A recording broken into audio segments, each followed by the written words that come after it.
Halo anak-anak kelas 4, selamat pagi. Bagaimana kabarnya pada pagi hari ini? Ya, Bapak berharap kabar kalian semua dalam keadaan sehat. Dan tentunya anak-anak di rumah beserta keluarga selalu dalam lindungan Tuhan. Oke, nah anak-anak, hari ini kita akan kembali belajar pendidikan agama Katolik dan budi pekerti. Untuk hari ini kita akan masuk ke materi yang baru, yaitu tentang Allah menyampaikan 10 firman-Nya sebagai pedoman hidup. Nah anak-anak, hari ini hari Kamis tanggal 30 September 2021. Oke, anak-anak, sebelum kita memohon berkat kepada Tuhan, Bapak akan mengajak anak-anak untuk menyerukan salam tarakanita kita. Mari anak-anak kita serukan salam tarakanita kita dengan penuh semangat. Sudah siap ya anak-anak? Oke, salam tarakanita, satu hati, satu semangat, tarakanita, yes. Oke, terima kasih ya anak-anak sudah mau menyampaikan atau menyerukan salam tarakanita dengan penuh semangat. Nah anak-anak, mari kita awali pembelajaran hari ini dengan memohon berkat kepada Tuhan. Mari kita ambil sikap berdoa yang baik. Dalam nama Bapa dan Putra dan Roh Kudus. Amin. Allah Bapa di surga, terima kasih atas 10 firman yang Engkau berikan kepada kami sebagai pedoman hidup kami. Semoga melalui pelajaran hari ini, kami semakin mampu mewujudkan dan melaksanakan 10 perintah-Mu dalam hidup kami sehari-hari. Demi Kristus Tuhan dan pengantara kami. Amin. Santo Carolus Borromeus, doakanlah kami. Bunda Elizabeth, doakanlah kami. Bunda Maria Bintang Samudra, doakanlah kami. Amin.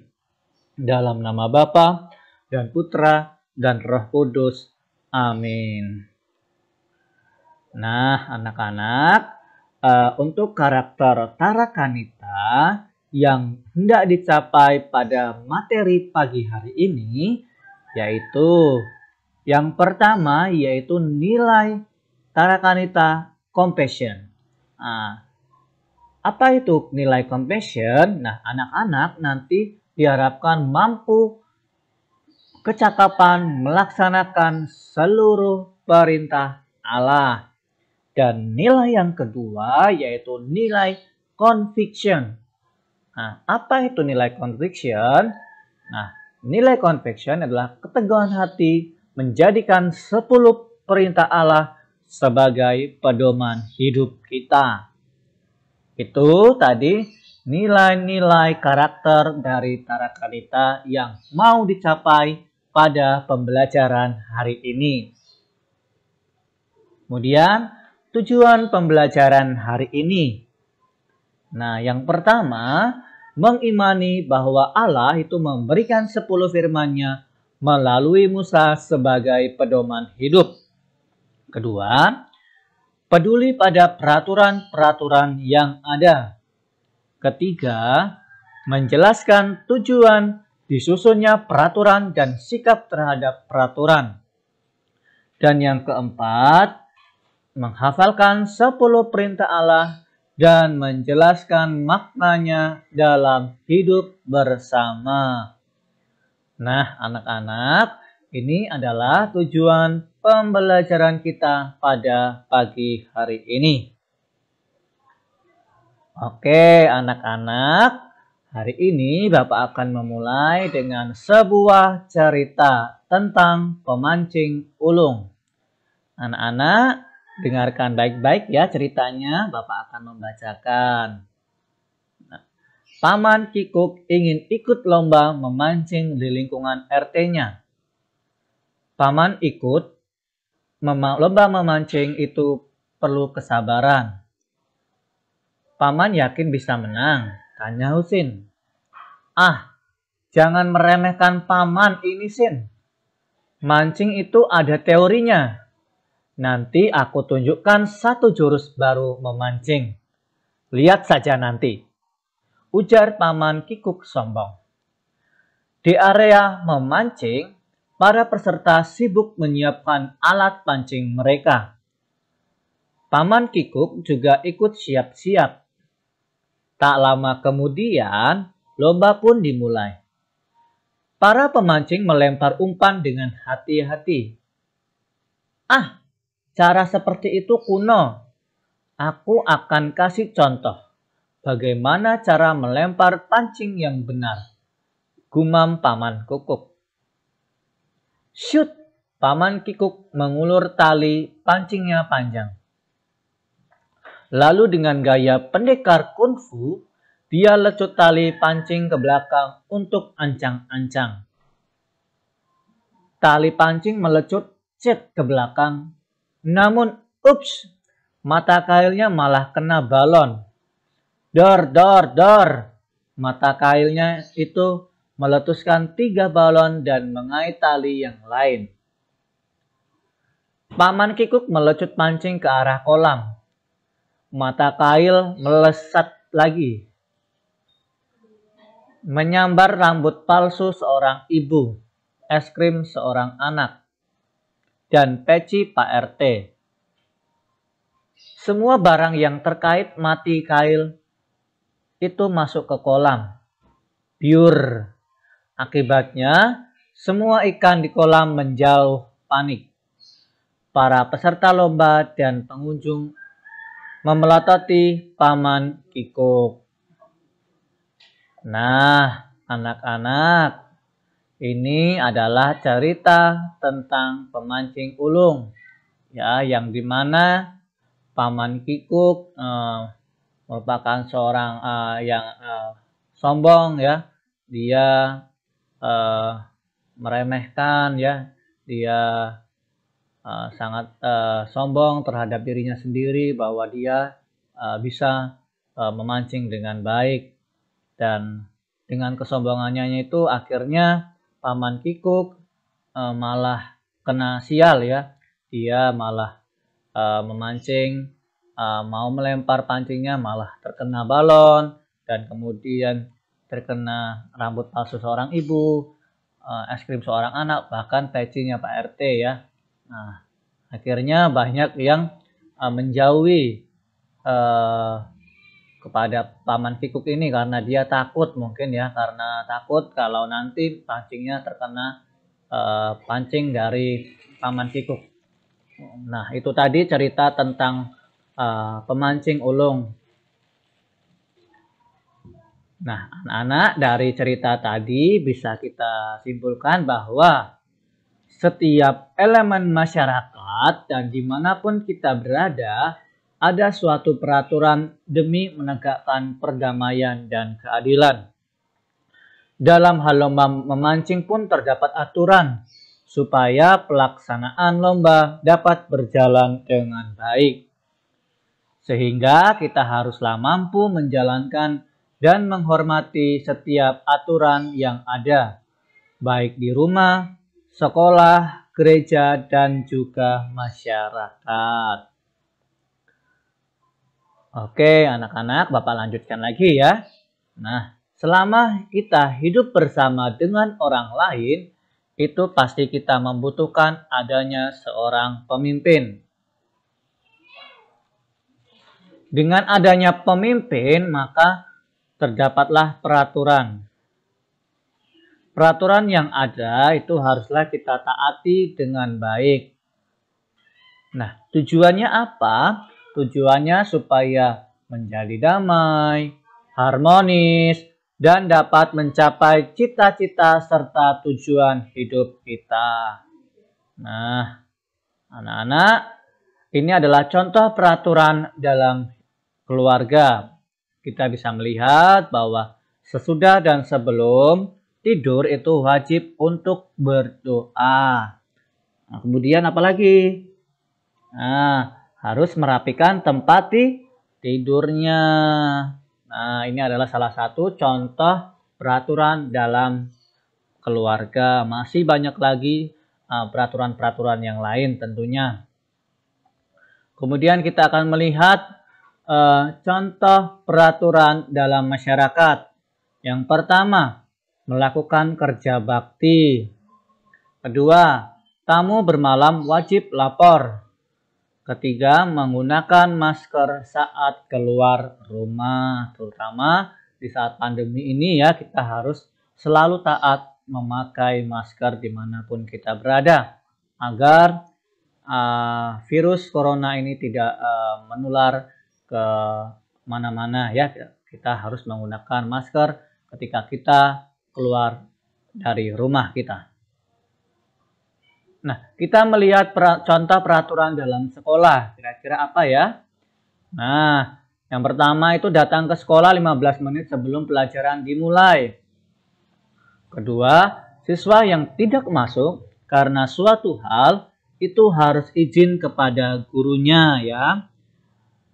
Dan yang ketiga, setiap siswa wajib berpakaian rapi dan bersih sesuai dengan ketentuan sekolah. Nah, tentunya peraturan yang ada yang sudah disebutkan ini agar kita atau siswa semua itu dapat mengikuti pembelajaran dengan baik tentunya ya. Nah, ini adalah contoh peraturan dalam sekolah. Nah, anak-anak, Bapak akan mengajak anak-anak untuk melihat video tentang Tuhan menampakkan diri di Gunung Sinai. Mari anak-anak kita lihat video ini dengan baik ya. Oke. Keluaran pasal 19. Pada bulan ketiga setelah orang Israel keluar dari tanah Mesir, mereka tiba di padang gurun Sinai pada hari itu juga. Setelah mereka berangkat dari Rafidim, tibalah mereka di padang gurun Sinai, lalu mereka berkemah di padang gurun. Orang Israel berkemah di sana di depan gunung itu. Lalu naiklah Musa menghadap Allah, dan Tuhan berseru dari gunung itu kepadanya. Beginilah kau katakan kepada keturunan Yakub, dan kau beritakan kepada orang Israel. Kamu sendiri telah melihat apa yang kulakukan kepada orang Mesir, dan bagaimana aku telah mendukung kamu di atas sayap Raja Wali, dan membawa kamu kepadaku. Jadi sekarang, jika kamu sungguh-sungguh mendengarkan firman-Ku dan berpegang pada perjanjian-Ku, maka kamu akan menjadi harta kesayangan-Ku sendiri dari antara segala bangsa, sebab Akulah yang empunya seluruh bumi. Kamu akan menjadi bagiku kerajaan imam dan bangsa yang kudus. Inilah semuanya firman yang harus kau katakan kepada orang Israel. Lalu datanglah Musa dan memanggil para tua-tua bangsa itu dan membawa ke depan mereka segala firman yang diperintahkan Tuhan kepadanya. Seluruh bangsa itu menjawab bersama-sama, segala yang difirmankan Tuhan akan kami lakukan. Lalu Musa pun menyampaikan jawab bangsa itu kepada Tuhan. Berfirmanlah Tuhan kepada Musa, sesungguhnya aku akan datang kepadamu dalam awan yang tebal, dengan maksud supaya dapat didengar oleh bangsa itu apabila aku berbicara dengan engkau, dan juga supaya mereka senantiasa percaya kepadamu. Lalu Musa memberitahukan perkataan bangsa itu kepada Tuhan. Berfirmanlah Tuhan kepada Musa, pergilah kepada bangsa itu, suruhlah mereka menguduskan diri pada hari ini dan besok. Dan mereka harus mencuci pakaiannya. Menjelang hari ketiga mereka harus bersiap, sebab pada hari ketiga Tuhan akan turun di depan mata seluruh bangsa itu di Gunung Sinai. Sebab itu haruslah engkau memasang batas bagi bangsa itu, berkeliling sambil berkata, jagalah baik-baik, jangan kamu mendaki gunung itu atau kena kepada kakinya, sebab siapapun yang kena kepada gunung itu, pastilah ia dihukum mati.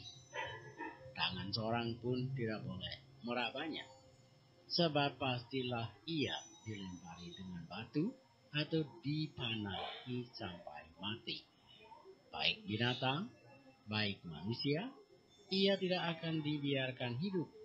Hanya apabila sangkakala berbunyi panjang, barulah mereka boleh mendaki gunung itu. Lalu turunlah Musa dari gunung mendapatkan bangsa itu. Disuruhnyalah bangsa itu menguduskan diri, dan mereka pun mencuci pakaiannya. Maka kata Musa kepada bangsa itu, bersiaplah menjelang hari yang ketiga, dan janganlah kamu bersetubuh dengan perempuan. Dan terjadilah pada hari ketiga, pada waktu terbit fajar, ada guru dan kilat dan awan padat di atas gunung, dan bunyi sangkakala yang sangat keras, sehingga gemetarlah seluruh bangsa yang ada di perkemahan. Lalu Musa membawa bangsa itu keluar dari perkemahan untuk menjumpai Allah, dan berdirilah mereka pada kaki gunung.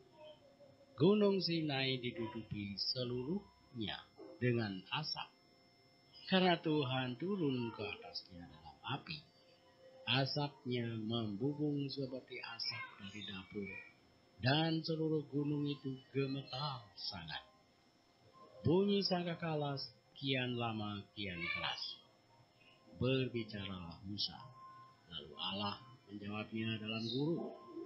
Lalu turunlah Tuhan ke atas gunung Sinai, ke atas puncak gunung itu.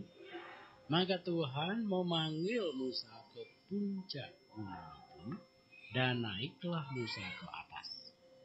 Kemudian Tuhan berfirman kepada Musa, turunlah, peringatkanlah kepada bangsa itu, supaya mereka jangan menembus mendapatkan Tuhan hendak melihat-lihat. Sebab tentulah banyak dari mereka akan binasa. Juga para imam yang datang mendekat kepada Tuhan haruslah menguduskan dirinya, supaya Tuhan jangan melanda mereka. Lalu berkatalah Musa kepada Tuhan, tidak akan mungkin bangsa itu mendaki gunung Sinai ini, sebab engkau sendiri telah memperingatkan kepada kami. Demikian, pasanglah batas sekeliling gunung itu, dan nyatakanlah itu kudus. Lalu Tuhan berfirman kepadanya, pergilah, turunlah, kemudian naiklah pula engkau beserta Harun, tetapi para imam dan rakyat tidak boleh menembus untuk mendaki menghadap Tuhan, supaya mereka jangan dilandanya. Lalu turunlah Musa mendapatkan bangsa itu, dan menyatakan hal itu kepada mereka.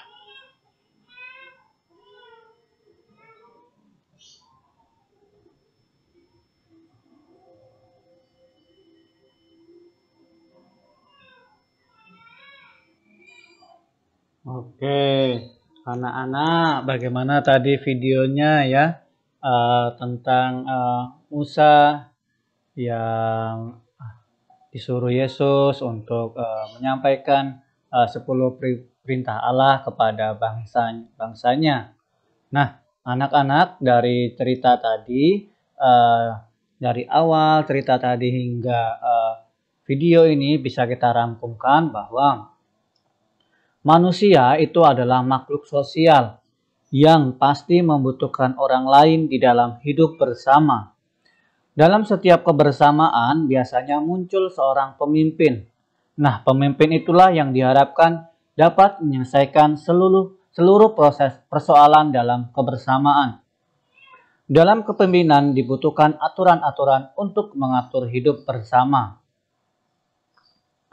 sehingga manusia dapat hidup dengan damai, tentram, dapat mencapai cita-cita dan tujuan hidupnya.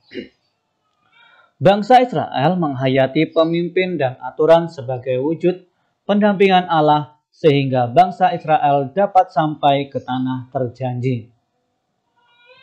Dengan demikian, sebaiknya kita sebagai orang beriman harus menghayati aturan dan pemimpin sebagai pemberian Allah.